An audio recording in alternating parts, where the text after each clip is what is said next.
Baiklah, sebelumnya perkenalan diri dari saya.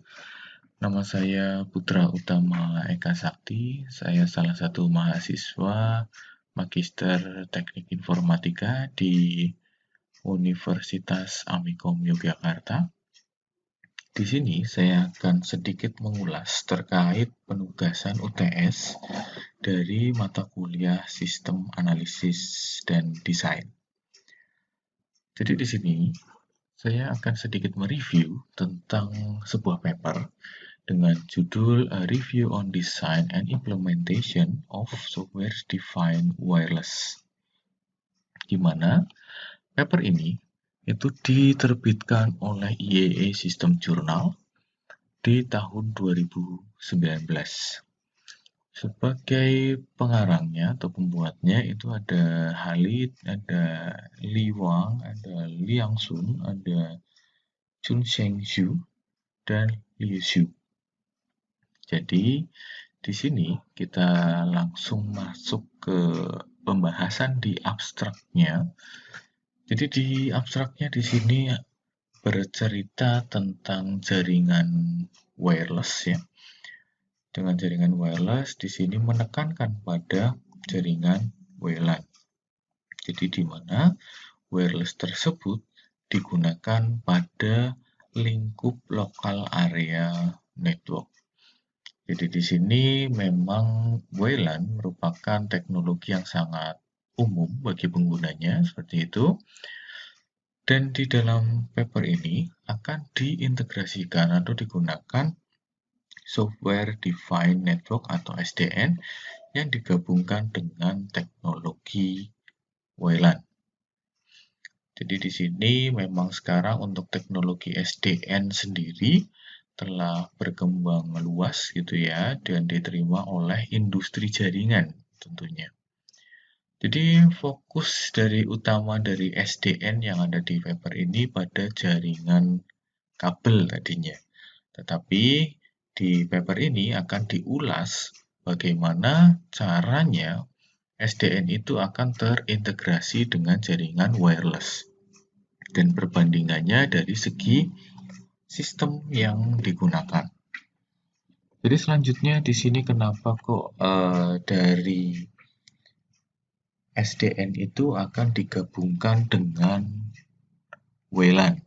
Jadi sebenarnya ada sedikit masalah di jaringan WLAN memang berkaitan dengan data rate, keamanannya, quality of experience. Jadi tujuannya di sini integrasi antara WLAN dan SDN untuk meningkatkan hal tersebut.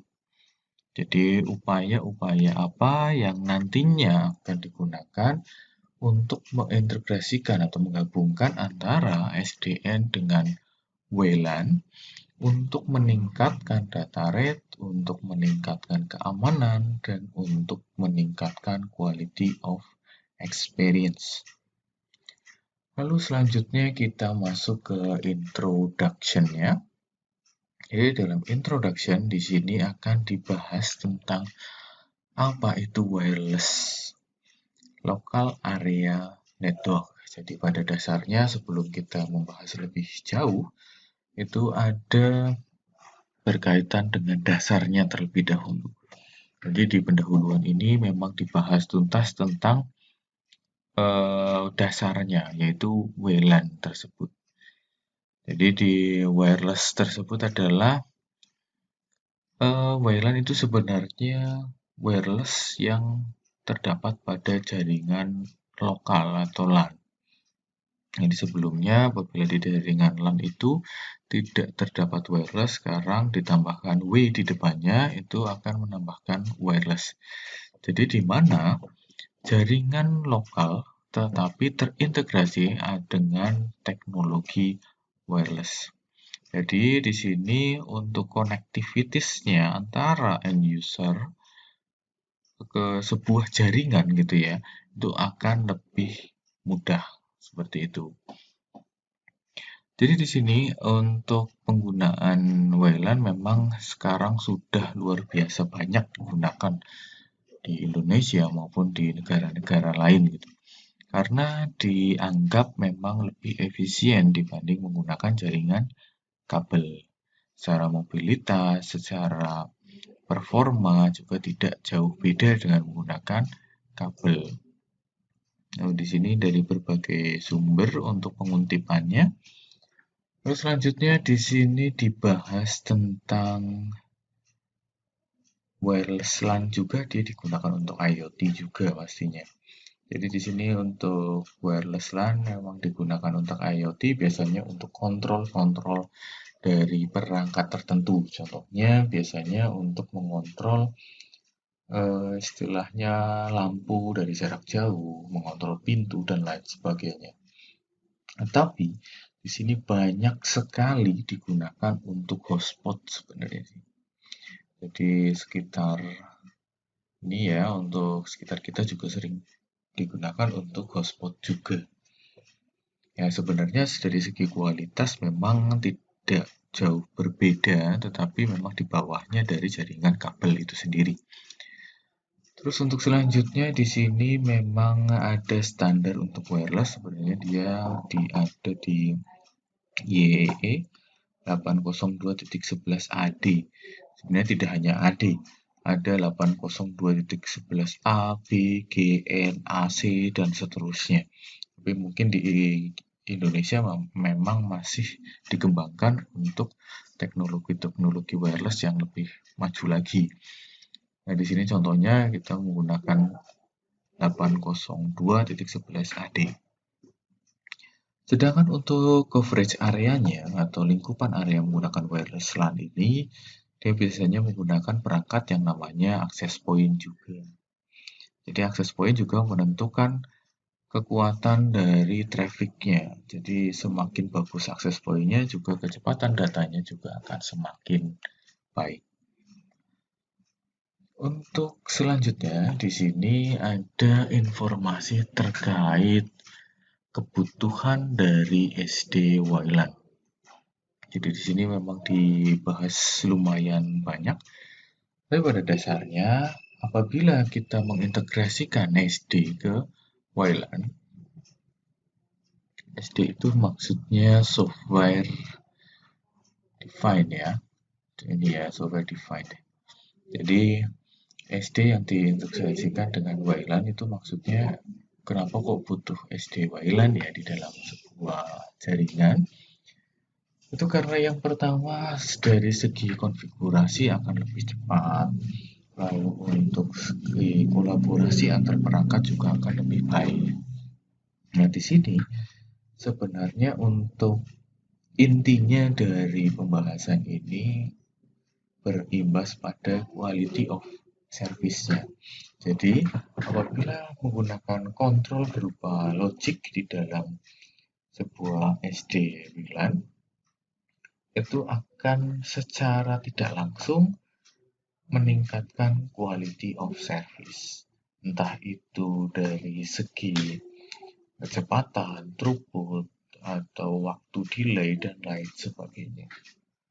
Itu yang dibahas tentang kenapa kok butuh SD WLAN seperti itu.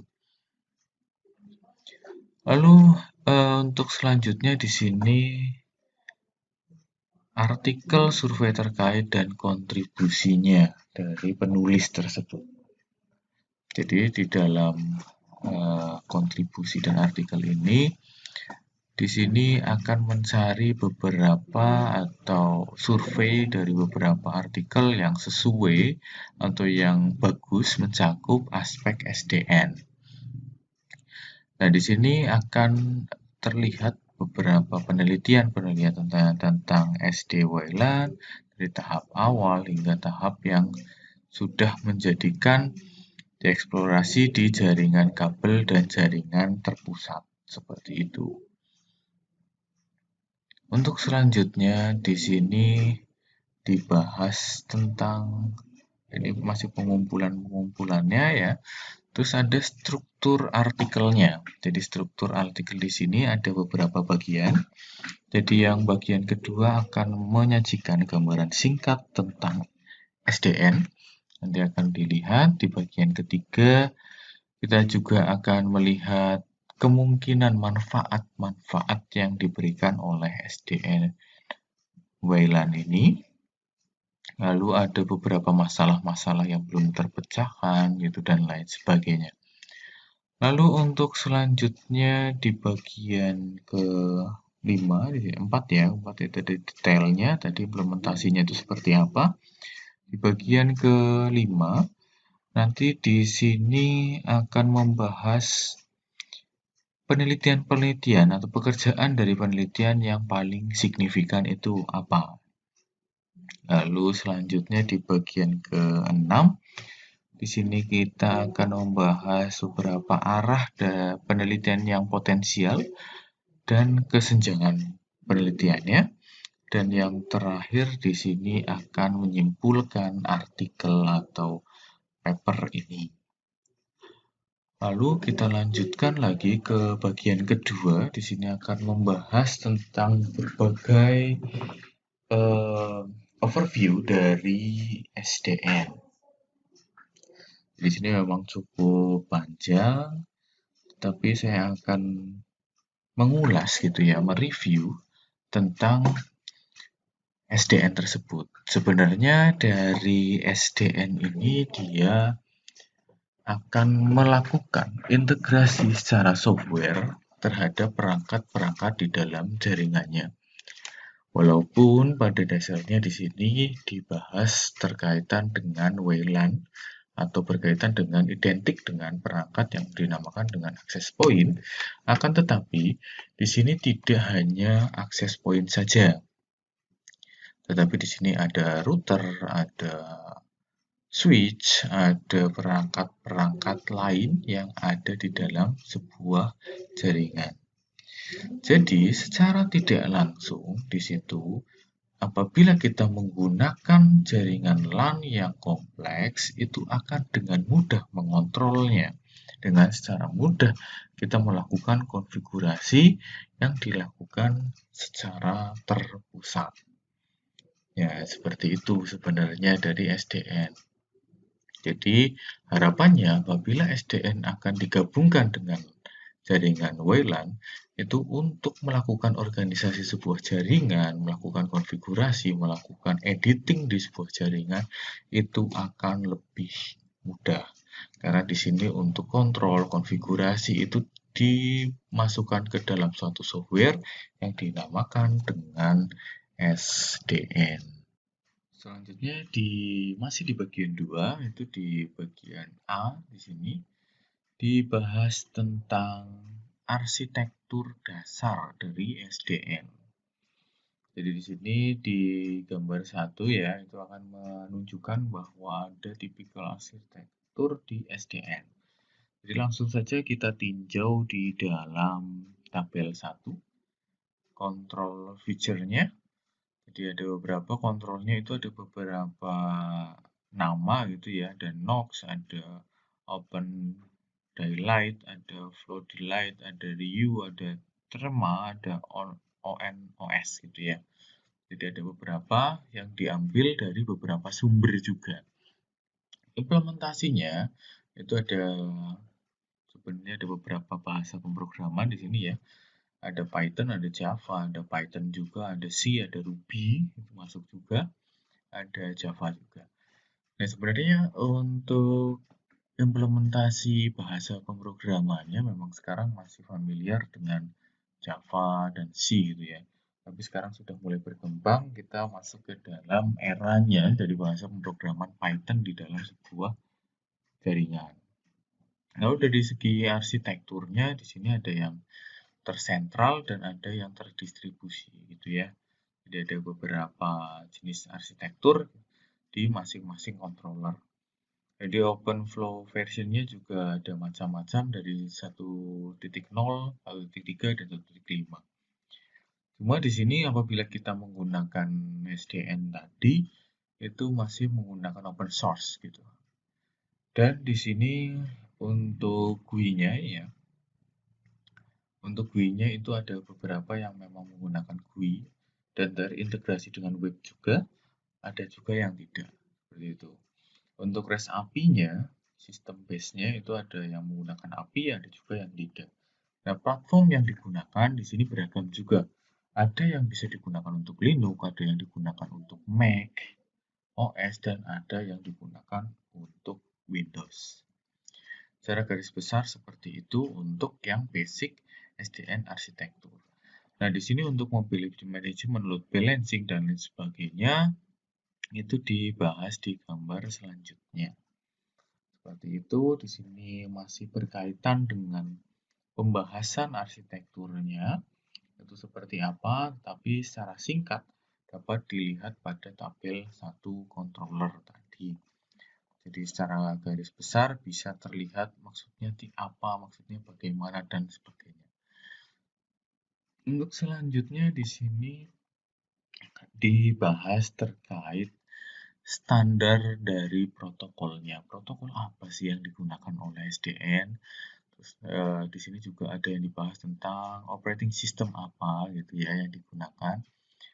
Jadi pada dasarnya, pada intinya, yang pertama di bagian B itu ya dalam domain SDN ada istilah yang namanya NOS, gitu ya, NOS, dan pengontrol yang sering digunakan secara bergantian. Jadi dalam istilah NOS muncul pengakuan tentang bagaimana lapisan kontrol SDN yang menyajikan jaringan administrator dengan abstraksi pemrograman yang diperlukan mengembangkan aplikasi yang dapat mengontrol bidang data pada jaringan kabel gitu ya. Dan selanjutnya di sini masih berkaitan dengan operating systemnya, yang pada dasarnya operating system pada jaringan dia digunakan untuk melakukan distribusi, melakukan pengontrolan di dalam jaringan yang terintegrasi oleh SDN. Jadi dalam SDN juga ada beberapa vendor gitu ya yang menggunakan jaringan sistem SDN ini. Jadi contohnya memang ada Cisco gitu ya. Cisco di sini dia berkaitan dengan SDN juga, apalagi Cisco dia terintegrasi dengan sistem operasi iOS gitu ya, dan berbasis dari CLI atau Command Line Interface. Dan juga di sini ada Juniper juga yang tidak jauh dari Cisco. Itu dia juga menggunakan SDN juga. Dan selanjutnya di sini memang dari sistem Cisco Juniper itu operating systemnya dia tidak open source juga ya, tapi masih berbayar gitu ya. Ya, karena memang dari segi performa dan perangkatnya memang cukup baik seperti itu. Untuk selanjutnya tadi sudah dibahas tentang network operating system, dan di sini selanjutnya kita bahas tentang standar protokol. Ya, standar protokol di sini dia masih menggunakan untuk interface-nya menggunakan API gitu ya. Jadi API-nya untuk di antara aplikasi jaringan itu menggunakan API, untuk kontrolnya juga masih digunakan, untuk datanya juga dia menggunakan API.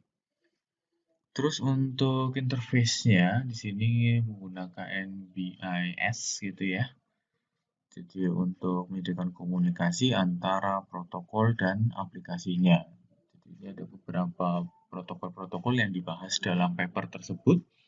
Itu ada Resetful JSON dan lain sebagainya. Yang dikutip dari berbagai sumber. Terus untuk selanjutnya di sini kita akan membahas tentang overflow. Apa itu open flow maksudnya? Open flow. Untuk menerapkan protokol SDN secara praktis gitu ya, ada dua persyaratan yang harus dipenuhi. Jadi di sini memiliki struktur atau logic struktur gitu ya, yang sama atau yang benar untuk semua perangkat jaringan itu merupakan syarat utamanya. Jadi secara struktur logikanya itu harus sama dengan keadaan sesungguhnya di dalam sebuah jaringan. Terus untuk selanjutnya harus ada yang protokol keamanannya untuk komunikasi antar perangkat jaringannya. Jadi yang tadi secara logiknya, secara fisik harus sama gitu ya, secara topologi struktur perangkatnya Lalu yang kedua di sini harus ada keamanan atau protokol keamanan dari sebuah jaringan. Ya di mana memang kalau di sebuah jaringan memang identik dengan keamanannya. Jadi di situ harus aman jaringannya seperti itu. Terus untuk selanjutnya di sini dibahas tentang forecast juga. Di sini akan memisahkan logika kontrol dari elemen permanennya atau FE-nya, forwarding element. Jadi di sini harus terpisahkan ya. Jadi di mana logika kontrolnya tidak sepenuhnya terpusat dan demikian perangkat jaringan tetap ada sebagai satu kesatuan. Seperti itu. Terus untuk selanjutnya ada dua logic entitas ya, yaitu ada FE dan CE gitu atau control element. Untuk selanjutnya di situ dibahas tentang OVSDB gitu ya, yang akan interface yang dapat diprogram untuk membuka V-switch gitu ya. Yang dimana nantinya akan dimasukkan juga untuk SDN-nya, ada netconf juga di sini. Di sini dia diperkenalkan oleh IETF gitu ya, sebuah organisasi yang dikembangkan untuk konfigurasi jaringan, untuk menangani jaringan gitu ya. Nah, di sini netconf ini protokol menggunakan prosedur remote ya, jarak jauh untuk bertukar informasi atau bertukar data. Jadi sini untuk diaplikasikan konfigurasinya bisa dibuat gitu ya, diambil atau diperbaharui ataupun bisa juga untuk dihapus. Itu ya untuk net config-nya. Jadi dia lebih bekerja pada editing gitu di dalam sebuah config-nya. Selanjutnya di sini ada CAPW-AP ya, cap web gitu ya, dikembangkan juga oleh IETF. Di sini ada 3 tujuan dasar sebenarnya, ada untuk autentikasi, ada juga untuk protokol yang menggeser ya, protokol yang lebih tinggi, ada juga untuk memperluas protokol yang digunakan gitu, dengan berbagai jenis access point. Jadi kalau apabila menggunakan access point yang berbeda itu masih bisa terintegrasi satu dengan yang lainnya. Lalu di selanjutnya di sini tentang benefitnya ya, benefit dari SDN atau SDW line itu apa gitu ya. Jadi benefit manfaatnya dari SDW line itu apa? Yang pertama untuk mendorong inovasi.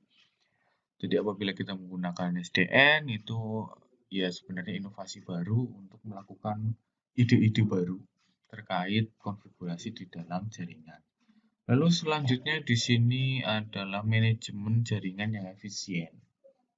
Karena dilakukan secara terpusat, maka di sini harapannya akan meningkatkan quality of service gitu ya, QoS-nya. Dengan menggunakan AP gitu ya, jaringan-jaringan access point itu harapannya bisa meningkatkan itu efisiensi dari sebuah manajemen jaringan. Lalu untuk selanjutnya di sini manajemen jaringan terpadu. Jadi kenapa kok terpadu? Karena digunakan secara terpusat gitu ya, menggunakan SDN intinya seperti itu. Lalu untuk selanjutnya di sini ada priority dari jaringannya, dari trafficnya ya, lalu lintasnya. Jadi paket mana dulu yang harus disampaikan, paket mana dulu yang tidak gitu ya. Itu ada priority-nya. Selanjutnya di sini untuk unplanned dan uncoordinated development gitu ya. Jadi di sini penyebarannya itu tidak terencana dan tidak terkoordinasi. Jadi penyebarannya akan secara menyeluruh gitu ya di dalam sebuah jaringan yang sudah kita lakukan konfigurasi. Lalu untuk selanjutnya fleksibel kontrol, berarti sini kontrolnya akan lebih mudah gitu ya, karena terpusat secara logik gitu ya. Jadi untuk konflik-konfliknya akan lebih mudah. Jadi sini untuk meningkatkan QoS-nya pastinya, karena endingnya dari paper ini adalah kepingin meningkatkan QoS dari sebuah jaringan wireless atau WLAN. Untuk selanjutnya di bagian B, di sini tentang jaringan WLAN ya yang lama. Di sini ya sebenarnya lebih dibahas tentang jaringan-jaringan lama.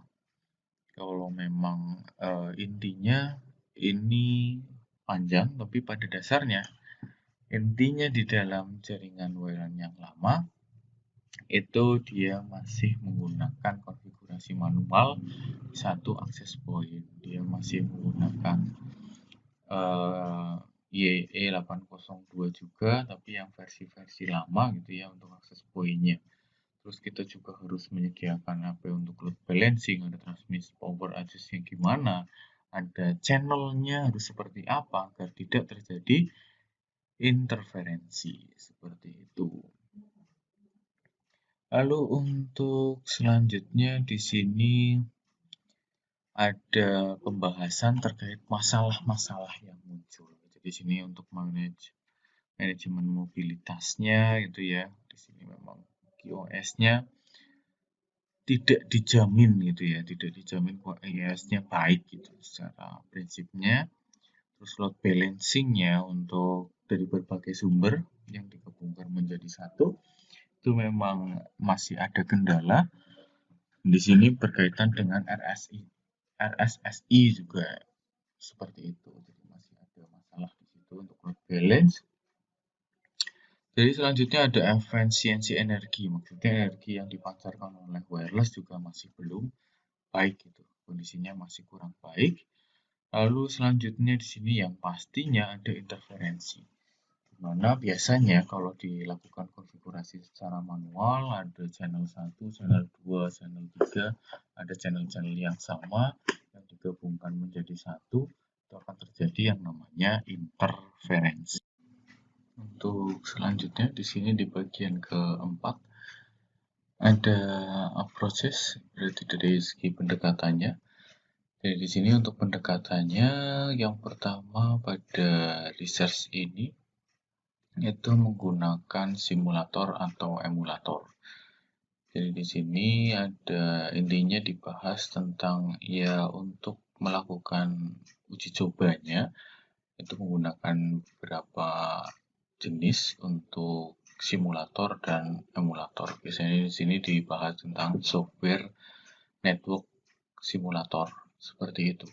Di sini untuk memasukkan akses point dan perangkat-perangkat lain sebagainya itu biasanya menggunakan simulator dan emulator di dalam project ini. Lalu untuk komparasi tabelnya gitu ya, dari simulasinya, dari simulatornya itu ada beberapa Mininet Wi-Fi, NS3, STNet dan OPNet gitu. Jadi ada beberapa aplikasi memang yang digunakan untuk simulator. Jadi dari beberapa simulasi yang ada di sini memang yang biasanya sering dipakai itu di bagian OPNet. Jadi di sini memang OPNet sering dipakai sebagai simulator jaringan yang dimana apabila kita menggunakan OPNet itu memang hampir menyerupai keadaan nyatanya. Kalau kita menggunakan OPNet, ada beberapa versi OPNet yang memang digunakan untuk simulasi jaringan tersebut. Biasanya itu di versi yang OPNet modeler. Itu biasanya dipakai untuk simulasi jaringan hingga mendekati kondisi nyatanya. Jadi untuk arsitektur SD-WLAN-nya bisa dilihat di sini. Untuk application planning-nya yang akan dilakukan pengujian ada dari segi load balancing-nya, ada mobility management, ada interface management-nya itu ada di sini. Lalu di bagian kontrolnya di sini ada open flow control, data plane-nya, berarti di sini ada beberapa perangkat, ada switch dan access point. yang nantinya access point itu terhubung ke perangkat-perangkat end device-nya, seperti itu. Dan seterusnya masih dibahas open flow dan seterusnya. Nah, sampai ke bagian kelima ya. Bagian kelima di sini dibahas tentang signifikan research effort-nya. Jadi di sini effort yang diberikan oleh riset itu seperti apa gitu. Nanti dibahas di signifikan research effort. Jadi di sini dari segi konfigurasinya ada beberapa layer ya. Ada di physical, ada signaling dan control layer. Di sini lebih ke bagian fisik karena dia menggunakan wireless ya pasti menggunakan wirelessnya di fisiknya. Terus ada dibahas tentang parameter AP-nya di situ ya. Jadi dilihat dari berbagai sumber eksperimental, terus nanti di situ terbukti bahwa routing dapat dibuat untuk aplikasi tertentu di bawah kendali aplikasi. Jadi routing itu dapat dilakukan konfigurasi di bawah kendali dari aplikasi tertentu gitu. Nah, dimaksudkan untuk meningkatkan kualitasnya. Jadi di sini ada beberapa project yang dibandingkan gitu ya dari Odin sampai dengan terakhir itu punyanya Salandanda et al. Itu ya. Jadi semua ada beberapa project yang dibandingkan. Karena di sini review gitu ya, review dari paper-paper lain gitu. Jadi dibandingkan satu dengan yang lainnya.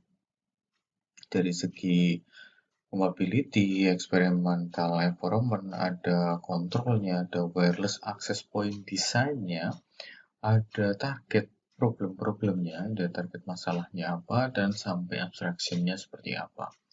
Jadi di sini dibandingkan satu dengan yang lainnya. Jadi nanti akan dilakukan komparasi atau perbandingan antara satu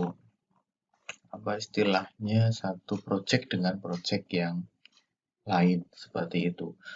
Nah, setelah dilakukan sampai dengan ke physical access point dan lain sebagainya, nanti tibalah di bagian selanjutnya, yaitu di bagian ke-6.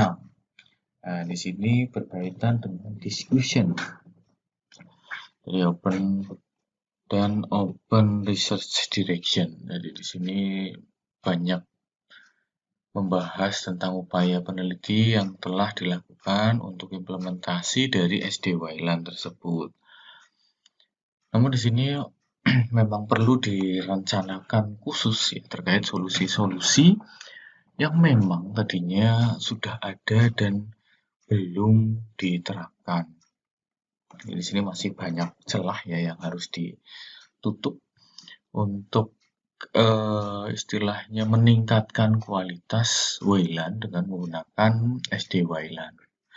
Jadi harusnya upaya peneliti itu fokus pada hal tertentu masalah dan menyelesaikan masalah tersebut itu seperti apa. Jadi di sini memang masih ada istilahnya celah ya gitu ya. Jadi solusi-solusinya belum terlihat jelas dari masalah-masalah yang sering muncul gitu. Jadi masalah-masalah di sini masih di bagian efisiensi energi, pemilihan saluran terbaik dan lain sebagainya. Jadi masalah-masalah itu masih perlu dilakukan evaluasi terhadap atau untuk mencari solusi-solusi terbaiknya. Seperti itu intinya. Jadi di sini untuk kesimpulannya, jaringan Wayland lama itu ya dibangun memang sangat tidak fleksibel gitu. Berbeda dengan jaringan Wayland yang baru yang digabungkan dengan SDN itu memang sangat fleksibel sekali, fleksibilitasnya tinggi gitu. Karena memang pada saat menggunakan jaringan wireless yang lama itu masih dikonfigurasi secara manual, pasti rentan terhadap interferensi. Tetapi kalau kita menggunakan yang istilahnya diadopsi dengan SDN gitu ya, SDN yang digabungkan dengan WLAN ini pasti lebih efisiensi, lebih fleksibel karena di sini akan dilakukan konfigurasi secara terpusat. Masalah-masalah yang muncul juga akan diselesaikan secara terpusat sehingga efisiensi, fleksibilitas, dan waktu konfigurasi akan jauh lebih efisien. Dan biasanya apabila kita menggunakan SDN ada warning juga apabila ada masalah di salah satu perangkat yang error atau tidak bisa digunakan. Itu ada seperti itu. Jadi selanjutnya bisa langsung dikonfigurasi secara terpusat dan selesai. Jadi upaya untuk menyelesaikan masalah di jaringan wireless akan lebih cepat seperti itu. Jadi untuk QoS-nya kalau dia WLAN-nya sudah digabungkan dengan SDN ya itu pasti lebih baik seperti itu. Dan selanjutnya di sini lanjut ke bawahnya ada referensi. Jadi dari penulis sendiri ada banyak sekali referensi dari 1 sampai dengan 96 referensi. Jadi ada komparasi, ada pembandingan antara satu sumber dengan sumber yang lain yang dimaksudkan untuk mencari solusi-solusi dari masalah-masalah yang pernah dihadapi oleh jaringan wireless tersebut. Jadi sekian penjelasan saya tentang review on design and implementation of software defined WLANs. Untuk masalah-masalah yang terjadi solusinya seperti itu. Kurang lebihnya mohon maaf. Terima kasih. Sekian dari saya. Wassalamualaikum warahmatullahi wabarakatuh.